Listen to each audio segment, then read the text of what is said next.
Knicks family, what's poppin'? It's your boy. And we are here on Knicks Weekly. And of course, as usual, broadcasting a portion of it on YouTube, but we'll be moving over to Knicks Weekly exclusively in just a little bit. But right now, we're going to talk about some things surrounding the New York Knicks and this COVID-19 and all of that. That's what tonight's show on Knicks Weekly is going to be about. All right, so make sure you're giving me your input, ladies and gentlemen. I got Nate in the chat. I got Guillermo in the chat. And, we're going to go ahead and get this thing on the move, man. Guillermo, what's popping with you, bro? How you feeling? I can't hear you, Guillermo. I don't know why I can't hear you. Let me see. Nate, you there? Yeah, man. Yeah, what's going on? I can hear Nate, but I can't hear Guillermo. I don't know what's up, but I'm pretty sure Guillermo will get it fixed. So, Nate, man, all right.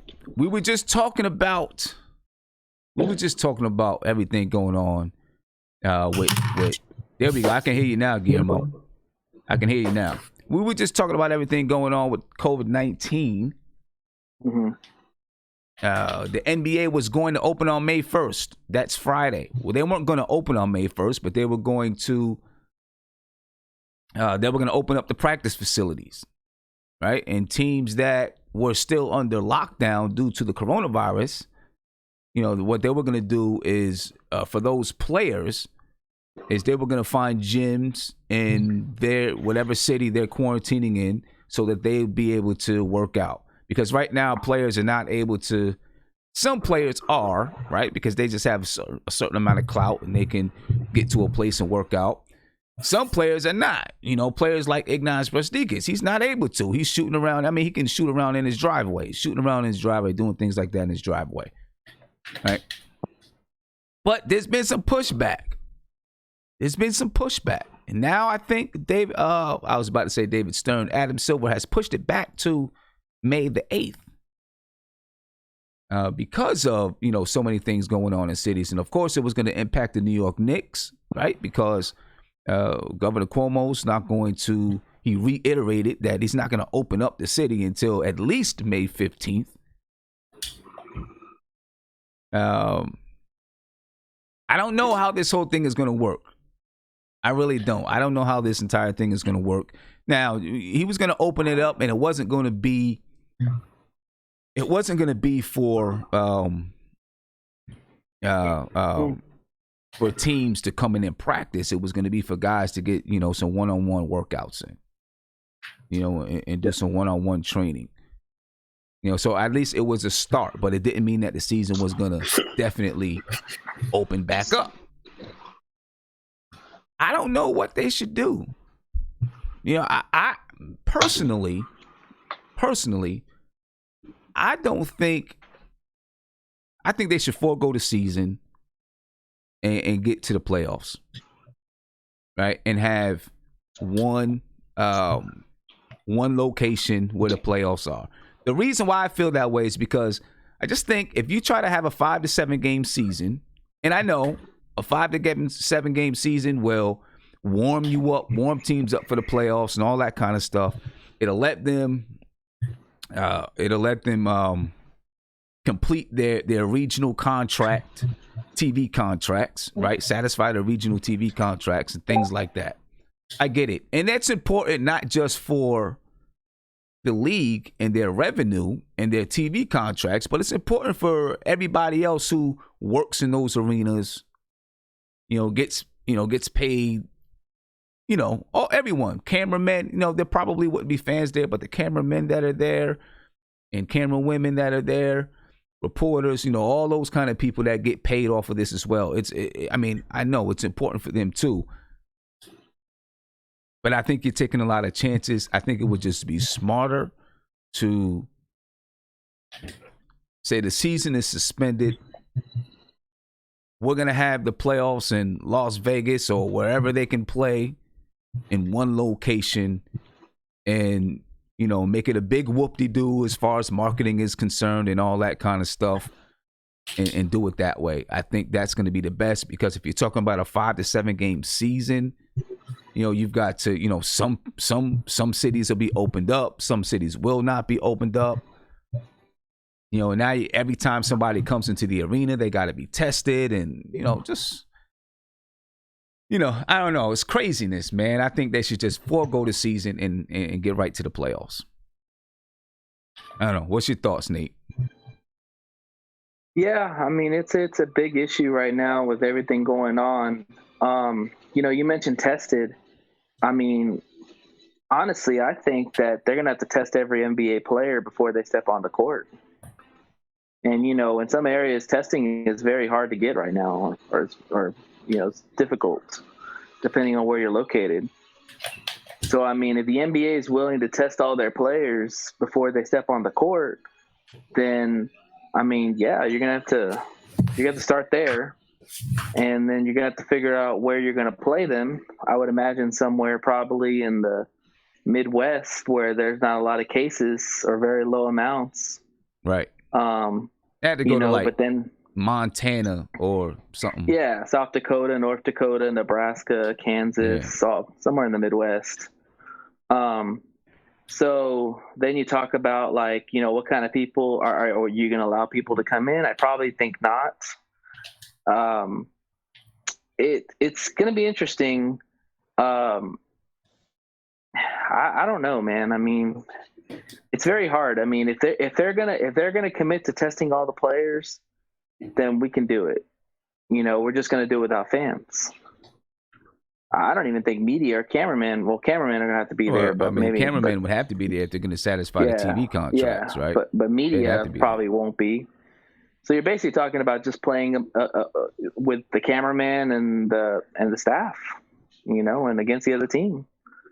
Man. But I mean, if that's what we have to do to figure out a champion, I mean, so be it. I mean, I don't see us just saying, okay, we're done with the season and we're not gonna crown a champion. I think they're gonna figure something out, whether it's gonna be a 30-team whatever, or it's gonna be an 8-8 situation, 16 team. What worries me the most, Sim, is the health. Is a month literally enough time to get into NBA ready? No. You're going to see a lot of injuries. And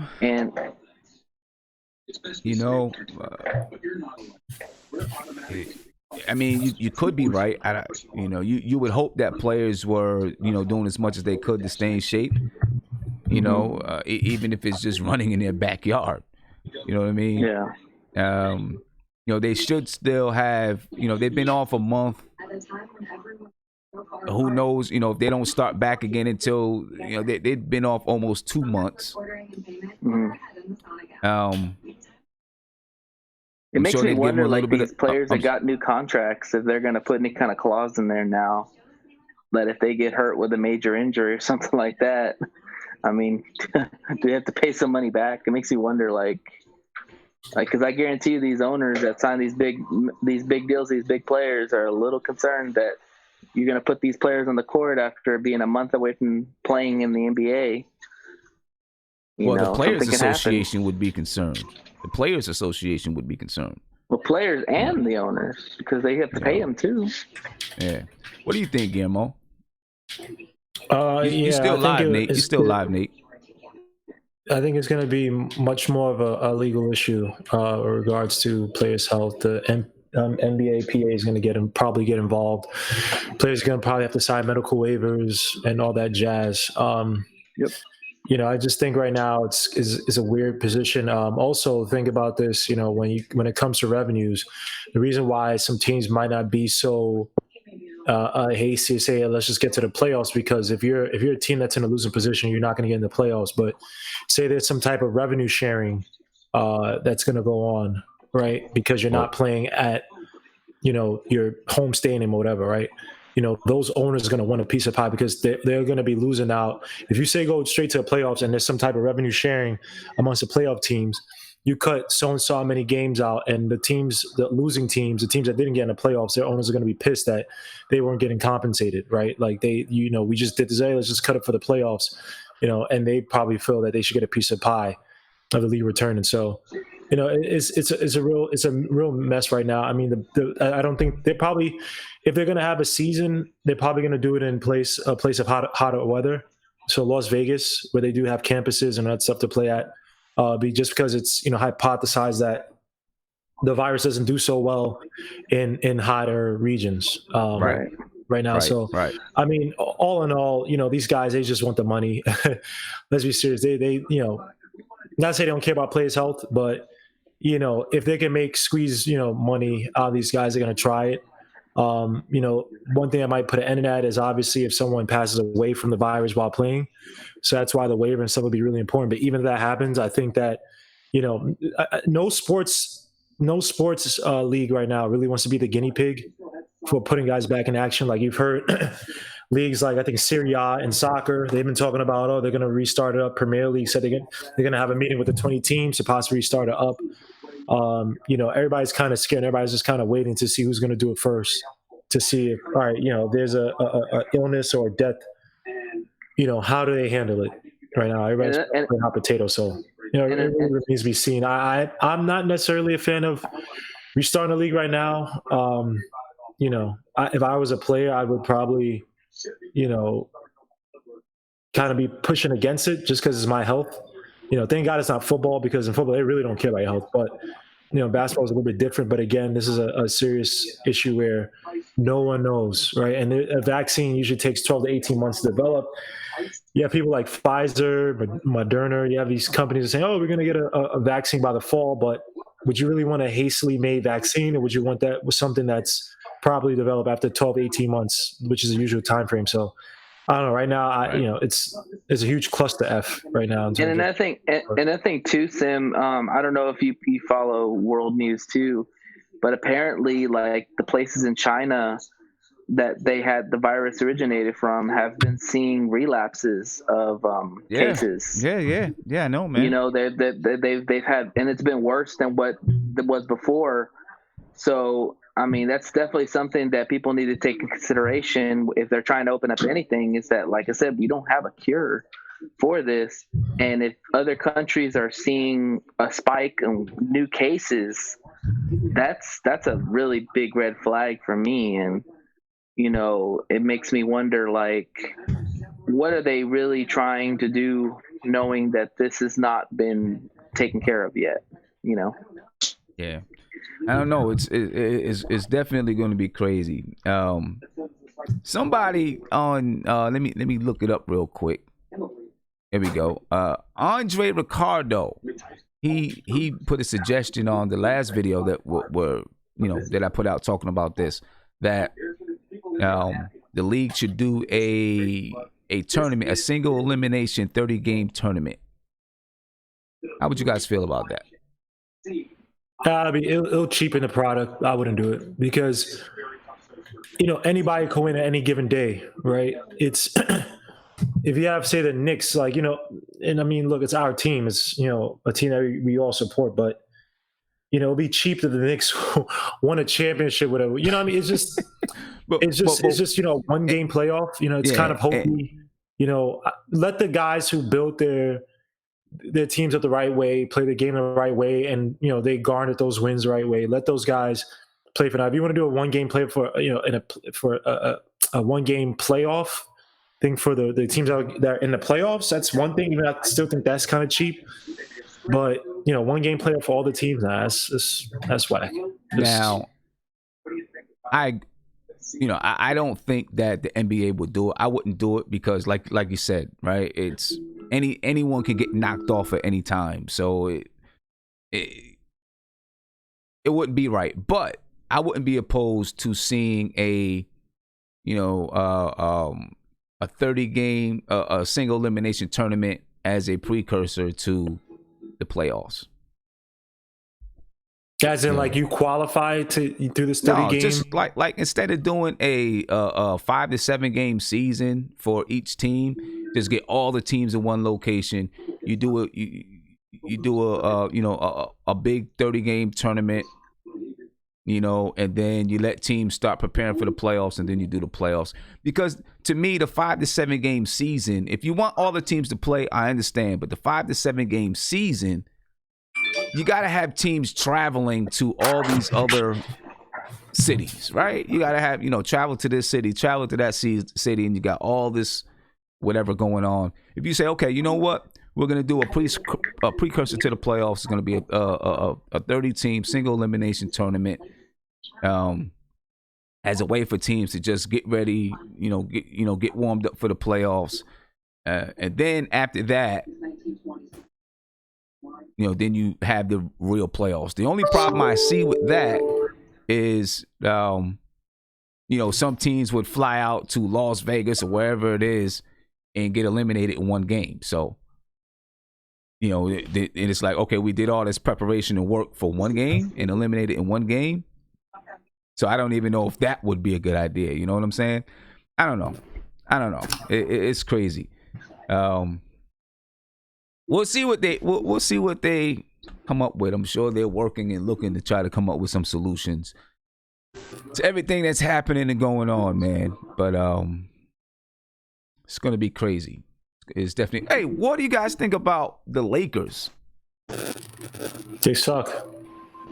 But you know what they did, right? Something LeBron. Something no, based from LeBron. The Lakers applied. No. You guys know what the CARES Act is, right? Yeah. And they got that loan. They took a $4.5 million loan out. This money was meant for small businesses, right? Wow. So the government put out however much money for small businesses to take out loans so that they could cover, pay for their workers so they don't have to lay their workers off. The Los Angeles Lakers took out a $4.5 million loan. Now, they gave it back, right? But still, even the fact that they gave it back. Yeah, they gave it back. But even the fact that they gave it back, to me, does not absolve them of even applying for it. For it in the first place. They make billions of dollars every year. You realize billionaires and multimillionaires, their mind is greed, right? Is it healthy when it builds innovation and new products and things that help society? Yeah, it's beautiful. But these guys when times get bad, they still have that idea of greed. When they're doing philanthropic things, Harvard did the same thing, where they were told, we're going to take it. And when they got shamed for it, they're like, we're not going to take Harvard, which has a $40 billion I know. Harvard did it too.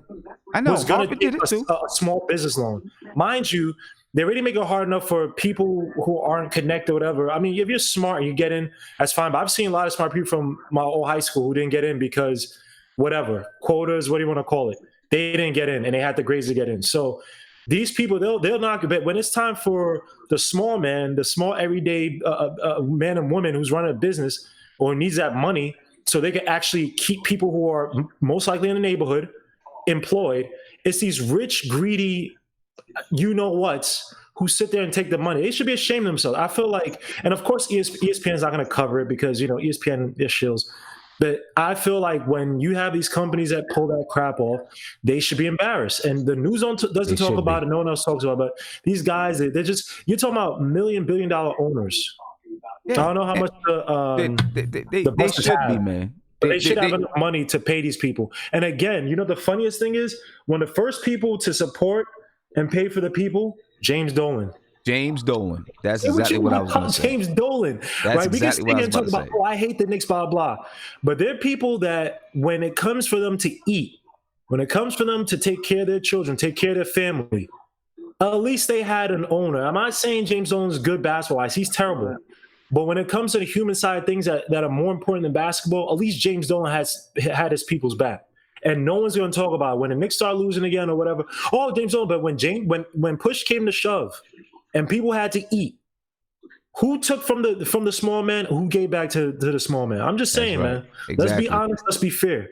That's when those billionaires are doing this crap, and you at least have one billionaire and mind you, James Dolan has the COVID-19. He could have been like, "Damn, I'm about to die. Let me get my estate in order, everything." I don't know if I'm, just he probably has that stuff in order.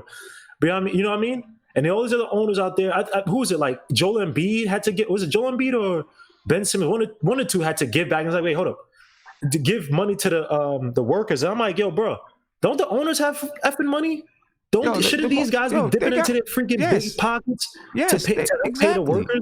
Exactly. You know what I mean? That's their workers. It's not the players' workers.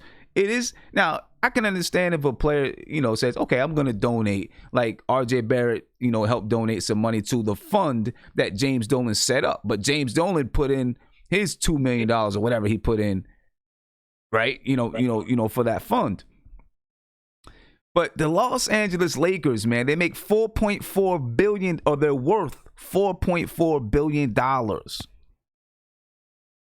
And they ask for a $4.5 million loan, so they can supposedly keep their keep their workers working, I guess. It's crazy. And at Simmer on Sportscaster said, we have a small business and we didn't get a loan, right? That is such an issue. That's a crazy issue. True small businesses, right? True small businesses could not get loans that they needed so that they could stay afloat during this time. And all of these major businesses, including the Los Angeles Lakers, were able to get loans. It's crazy. And that's a problem when you don't regulate things. You just say, "Oh, we're going to offer this out," and you apply if you can. I mean, it's like, they gave it to the banks. Yeah. Right? They gave it to the banks. Now, here's one of the issues. One of the issues is that if you use the money, for payroll, for the things that you're supposed to use it for, okay, and you don't lay anybody off, then it becomes a grant from the government, and you don't have to pay it back. It becomes a grant. Right. So banks were looking for companies that had a better chance of not laying off people, so it could become a grant, right? So the government gave it to the banks. The banks were supposed to determine who's eligible and who's not eligible, and then there was some requirements that probably should have been lowered as far as how much your revenue is per year. You know what I'm saying? It's just crazy. It's nuts that small businesses couldn't. Like this. If I'm a Laker fan, I doubt any Laker fans are probably watching this like that. But if there are Laker fans listening and you have family members who work, because someone said proletariat mindset. You're trying to talk about proletariat and those in charge of bourgeoisie. Put like this: if we have a proletariat mindset and we're talking about, that's how the rich operate. Well, put like this: then you stop making the rich rich. Stop going to Laker games if that's the case, man. Because when push came to shove, they're put like this: the Lakers really don't provide. No sports team really provides any real tangible things to our well-being, right? You could live and die without watching a Knicks game or a Lakers game, whatever, right? But for the simple fact, right, there's something called, I don't want to say corporate altruism, that's not the right word, but there's a certain thing, connection or synergy that a fan has with the team that, look, we sit here and we put money into your pockets to have entertainment, something that's really not important, right? At the very least, and the thing about it is that we're not even asking you really to give back to us. We're asking you to actually just give back to the people that worked for you out of our pockets, really. Right. And don't take the money that's supposed to go back to us to help our business. Really, the Lakers, I don't know. It's just I don't want to hear proletariat, this and that. It's not like as if, the small people are thinking small. Because put like this: if we're thinking so small, stop going to Laker games and let's see what happens. Let's see how rich these people or how powerful these owners will be. So there's a synergy between our money and what we expect and their wealth. Is like that. I'm not asking no communist, I'm not asking for anything crazy like that. But have some damn effing respect. Have some integrity about yourself. You can make billions and have some integrity about yourself. You know what I mean? So yeah, you can. You can make. Listen. If you earned your way to make billions of dollars or whatever, just have some integrity, man. I mean, to me, that's just not having integrity at all. That's crazy. That's just crazy. You know what I mean? But anyway, ladies and gentlemen, I'm about to head over specifically to Sportscaster. So please join me on Sportscaster. Okay, the link is in the YouTube chat. The link is in the description of the video. We're getting ready to break down how this COVID-19 impacts the salary cap and how it might impact the Knicks this summer. All right, we're getting ready to break it down. So join us. Make sure that you join us over there, ladies and gentlemen. I want you to be a part of it. The link is in the YouTube chat. It's also in the description of this video. So join me right now. I am about to flood the YouTube chat. I'm flooding the YouTube chat with the link so that you know what the link is. All right. Don't I've seen people before was like, where's the link? Where's the link? Where's the link? Well, I'm flooding the YouTube chat with the link now. So make sure you join me on Sportscaster, ladies and gentlemen. I'm heading over there right now. And Isaiah just joined us. We're about to chop it up with Isaiah too. All right. Head over there, ladies and gentlemen. I will see you on Sportscaster just a couple of minutes. And we're going to break down salary cap and how COVID-19 might impact it, how it might impact the Knicks. Let me see you there.